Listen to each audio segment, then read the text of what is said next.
When the whole nation had finished crossing the Jordan, the Lord said to Joshua, "Choose 12 men from among the people, one from each tribe, and command them, 'Take up for yourselves 12 stones from the middle of the Jordan where the priests were standing, carry them with you, and set them down in the place where you spend the night.'"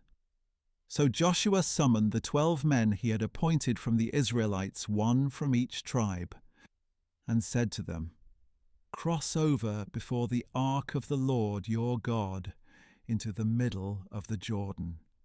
Each of you is to take a stone upon his shoulder, according to the number of the tribes of Israel, to serve as a sign among you.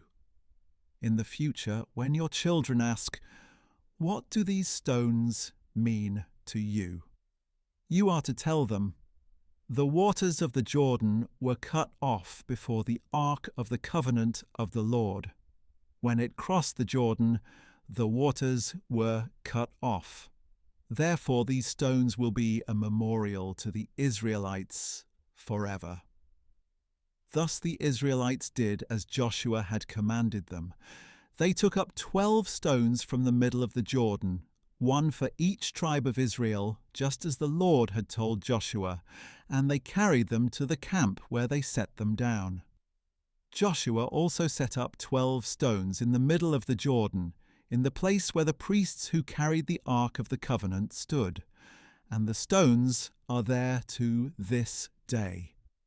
Now the priests who carried the ark remained standing in the middle of the Jordan until the people had completed everything the Lord had commanded Joshua to tell them, just as Moses had directed Joshua.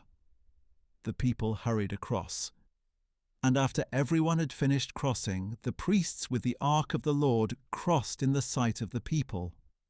The Reubenites, the Gadites, and the half-tribe of Manasseh crossed over before the Israelites, armed for battle as Moses had instructed them. About 40,000 troops armed for battle crossed over before the Lord into the plains of Jericho. On that day, the Lord exalted Joshua in the sight of all Israel, and they revered him all the days of his life, just as they had revered Moses. Then the Lord said to Joshua, "Command the priests who carry the ark of the testimony to come up from the Jordan." So Joshua commanded the priests, "Come up from the Jordan." When the priests carrying the ark of the covenant of the Lord came up out of the Jordan, and their feet touched the dry land, the waters of the Jordan returned to their course and overflowed all the banks as before.